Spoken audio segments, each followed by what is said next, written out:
Hello, I'm Sharon Benjamin. Welcome to Leafless, Not Lifeless. Did you know that something I learned from Encyclopedia Britannica? The leaves fall in the autumn, not just because it's autumn, but they fall because it is a protection mechanism for the trees. Evergreen leaves have wax and resin on them, and they are protected from the cold and the rain and the snow. However, deciduous trees' leaves are thinner. They don't have that protection. So they have to fall. If they did not fall, water expands when it freezes. If they didn't fall, the water would freeze and damage the leaf cells, and it would prevent photosynthesis.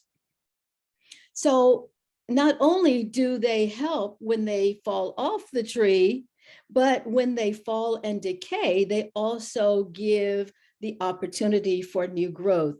So what it looks like is leafless is not necessarily lifeless, because growth and development are taking place even when there aren't leaves on the trees. And my guest today, Manny Ogunnaike, and he's going to say his middle name for me. I was supposed to practice it, but he's going to say it for me. But at any rate, so Manny, welcome to Leafless, Not Lifeless. Thanks for joining. Hey, thank you. Yes. It's Manny Moringa Ogunnaike. Okay, thank you. All right. So Manny had seen on TV and had heard from other people about the life of plenty in the United States. So he set his mind on getting here, and he put together a plan and worked at it and got here. But Manny might not have quite envisioned what he initially faced when he got here. However, he still wanted to get here. So he did, and he came up with a plan. And he's going to tell us a little bit about that and give us a little bit as he travels through his life and where he is now as a successful business owner. Manny, I'm so glad that you joined me here on Leafless, Not Lifeless. Thank you. Thank you. Yes. So would you tell us a little bit about Manny? Well, I am a father, a grandfather, a husband to one wife. That's good to know. Yeah, Carrie Michelle Ogunnaike. And I've been blessed to be born to a family that loved me enough to teach me that God is first, family follows. Then get yourself some education, and Yes. you'll go a long way. Awesome. That's a nice synopsis. That's a nice synopsis. So Manny, I'm impressed that you knew early in life that you wanted to come to the States. So what triggered the desire, really? Well, there were a number of things. When I was growing up, my sister actually traveled out of the country first. She was in UK. My youngest sister was born in UK. I was taken to UK when I was 2 years old, and then taken back to Nigeria because my dad went to Bible school in London. That's how I ended up in UK. But brought me back because I was still young, and they were not going to leave me in UK to anybody with anybody. So I had to go back with him to Nigeria. And after high school in Nigeria, I started saying it makes more sense to get more education. And since I have been out of the country before, it'll it'll make sense to go out of the country and get some more education. That's when the idea started coming in. The next step now was, how do I put things together to make it work? Yeah. So at what do you remember at what point, how old you were when you made that final decision and said, you know what, I am going to go out of the country again? It was after high school. After high school. Okay. After high school. So now After you high school. now you had to put together a plan. Yes. And what was your plan? How are you going Well, to get here? the plan kind of fell in place because around me was a few other friends and family traveling. And they did and took care of whatever they had to take care to make their traveling possible. Some had help, what we call the family, an extended family. So they will put the word out to everybody that they know in the family that so got admitted to a college in London. So got admitted to a college in Chicago. So the whole tribe family will put their nickels and dimes together and support them. That's It makes, remarkable. yeah, and the word it takes a village. That's how a lot got it together to travel. But when you are around siblings that the whole house is full with 20, 30 people, how you're gonna need more than a village to get you to get your plane ticket. So That's how when did you do it? How were you able that's to do when it? we got ingenious to looking for ways to get our funds together. Our parents traded in construction stuff like nails and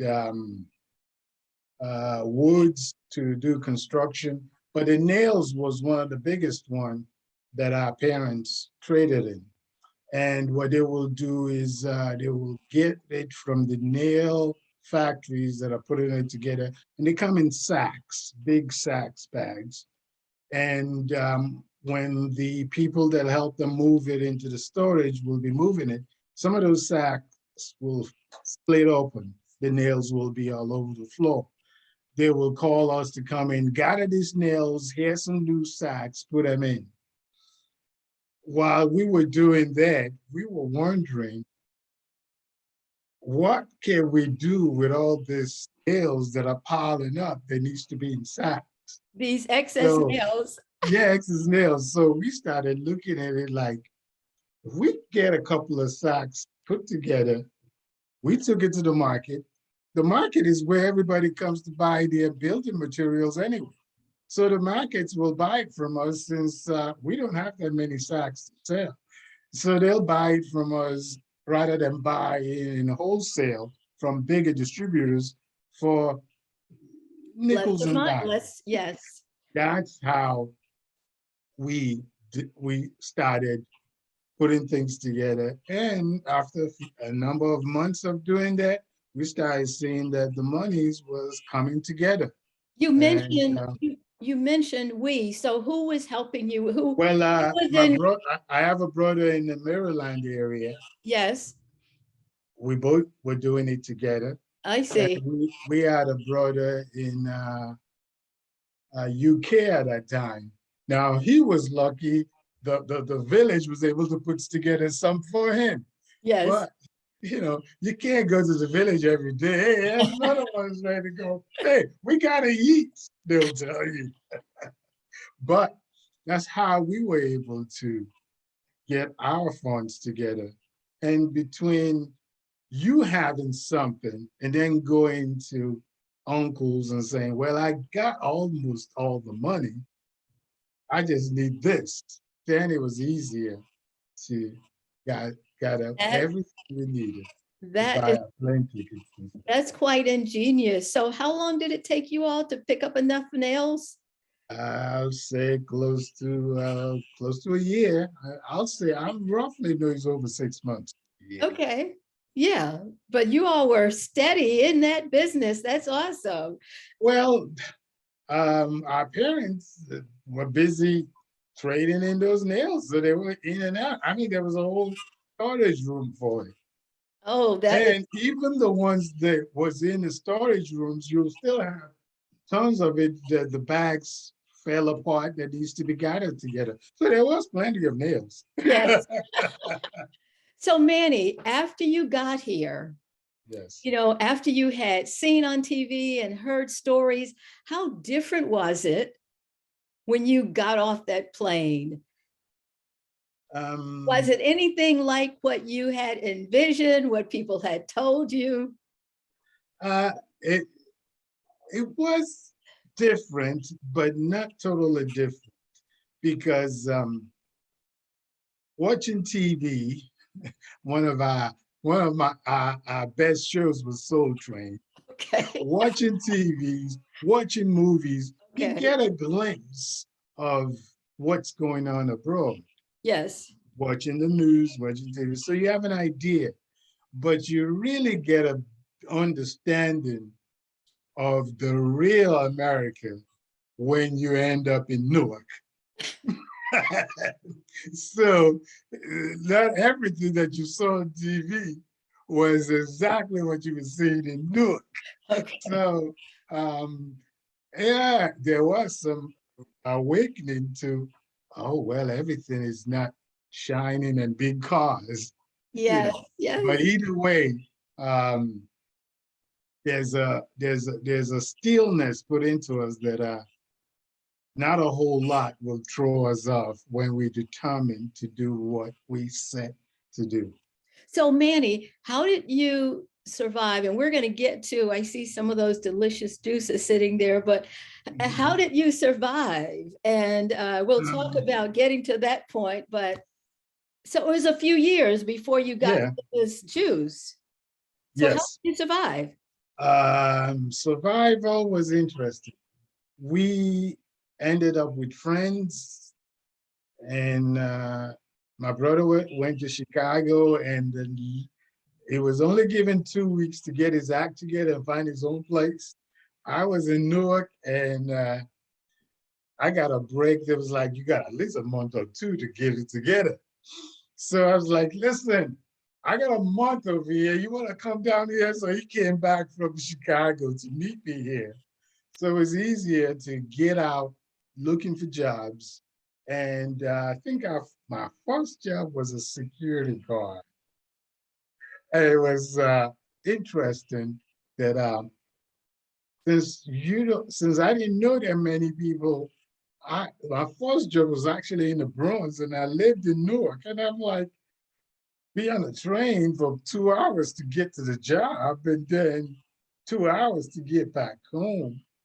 But then again, you really didn't understand the dynamics of things, how many hours you've Yeah. wasted, Yes. because at that time, your first task was get some money, get out, find your own place. So you had to take things one step at a time. Yes. So if bronze is where you got to go to get some money, bronze is where you went. And gradually, we found jobs in Jersey. And then one job, sometimes, most of the time, was not enough to take care of everything you needed, Yes. rent, your food, and getting ready to go to enroll in school. So you had to have two jobs. And it was interesting that after having two jobs and it was two of us, it kind of helped to be able to put our funds together and say, we're going to try to do this together. Four jobs between two of us, we ought to be able Yes, to yes, figure it yes. out. Well, I find it so interesting and so remarkable that you had the work ethic already, and you mentioned something earlier about how your parents had instilled certain things in you. Yes. So it was just there for you to survive, Mhm, mhm. that you were going Yeah, to make your way. we always knew that you have to keep at doing something and doing something productive. And if you apply yourself, you will gain something out of that, whatever you're doing that's productive. We've seen our parents do it, so we pretty much figured it. if they can do it, I'm pretty sure we can learn and do it too. That And is that incredible. was always instilled in us. So you're thinking of coming to America, coming to the States, or traveling abroad.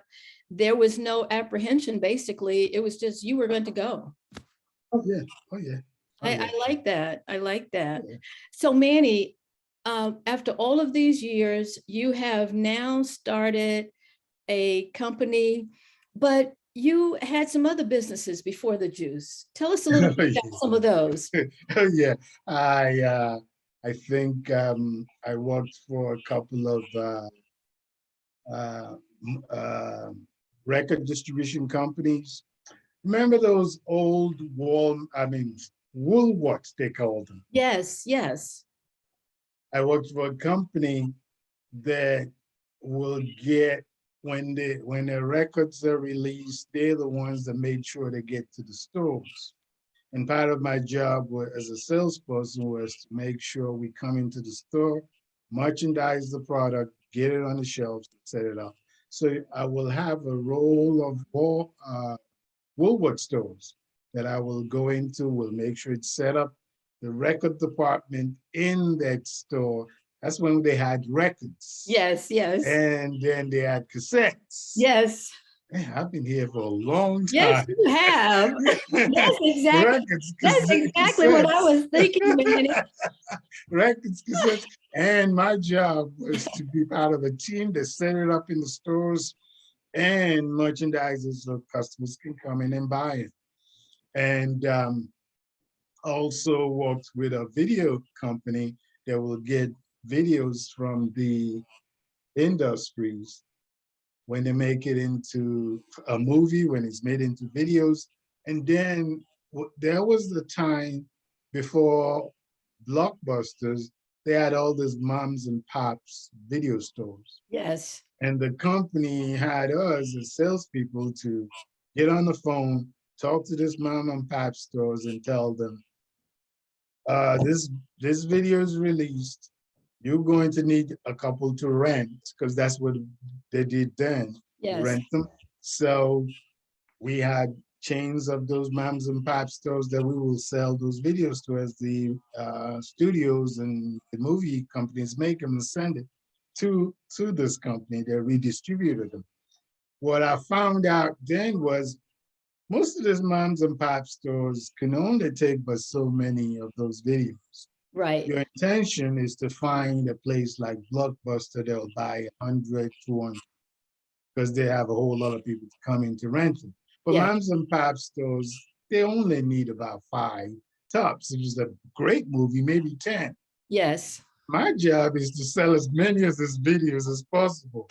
So I found that I became ingenious with it. It's like, okay, buy 20. I was like, I don't need 20. They're like, no, just buy 20. In 1 month, 30 days, you can return 10 out of those 20s. You will get a fraction of the price you spent for it. But in the meantime, you've rented it and made your money for all those 10. Quite a salesman you were. And so what I found out is they did, and they made a lot of money. Because rather than people coming in for a blockbuster movie and you only had 5, now you had 20. 20 customers can take it, and they all paid you. As a matter of fact, at that time, if you were late, they charged you the same amount. That's exactly, that yes. you paid to rent it. Yes. So they were making money. By the time they send the 10 back, they've already made their money twice on top of those things. So they'll give it back to me, and I can sell it to the ones that only bought 1 or 2 between that same month.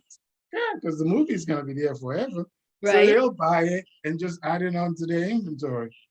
And I found out that eventually I was doing it so much that a whole lot of them were buying it that and sending it. I'm sending it to them and sending it back. I'm having a library full of things. I said, you know something? I'm gonna just set up my own small video shop. Yes. It was in Ovington, New Jersey. So everything that I couldn't get rid of. I throw it to my video store. It was to me now. It's actually I got it free, Yes, quite and I can ingenious. rent them or sell them. That's how I got into that business. That's quite ingenious, It, Manny. it, it, it's So it's you, thinking, so what can you do with what you have? that's awesome. And that is something that's a great lead into a great segue into talking about the business that you run now. Uh, Tell us yes, about it. this business is a gift. I'll say it from God because the product is called Moringa. Yes. Moringa is a leaf and a tree. Uh, in most countries, they call it a tree of life because it's got nutritions and nutrients in it that's good for the body. Yes. Moringa is full of vitamins A, B, and C, uh, zinc, and a whole lot of antioxidants. It does some healing factors to the body. If you're trying to cut the sugar level in your system, if you're trying to get something to just extract impurities in your diet, it helps. Um, in Africa, way before they had running water, they will go to the stream to gather water, bring it home, and they will take the leaf, the moringa leaf, and put it in the water. The moringa product itself, it's an extractor. So everything that's not good in that water goes to the bottom of the water so they can skim the top and drink. And they're fine. That's That's what awesome. it does in the system. It tries to pull impurities both in your system and the blood system and get it into your digestive system as best as it can. If you make it part of your diet, you will see that there will be some changes in areas of your immune system. Well, tell us about the varieties that you have. Yes, we we then when we were growing up, they will give it to us to drink just to be healthy. But moringa itself doesn't taste like sweet stuff. It's blend. It doesn't have a rich or bitter taste. So when I got here and went home and brought it back a number of times, and friends were asking me about it. So I will give it to them and they'll make it into tea. Now, the teas are never really necessarily sweet, so we started mixing it with orange, ginger, cinnamon, and so on and so forth. I met somebody that their specialties was making ginger drinks. So I said, okay, how about if we came up with a recipe that will have moringa and ginger in it? And we worked for about 6 months, getting it right. And my wife was one of my tasters. I bring it to her, honey, what do you think? It's too hot. The ginger's too hot. Oh, okay, this is right. So we got it, and we started with one, moringa and ginger. Then we went to moringa, ginger, and mango. Yes. And then we went to moringa, ginger, and turmeric. And we went to moringa, ginger, and sorrel. Sorrel is from the hibiscus plants of fruits, and to God be the glory. They That is, they have been very helpful in that is terms of how awesome. people like it. We are Yes. now we are now currently on Walmart.com Awesome. and on Amazon.com. Awesome. And um, so people can go there and place their Yes, orders. you place How your order else on can Amazon how or else can they Walmart. get it? How else can they get it? Can they? They can come straight to our website, Okay, moringaliving.com. okay, give that to us again. Moringaliving.com. I'll spell it. It's Okay.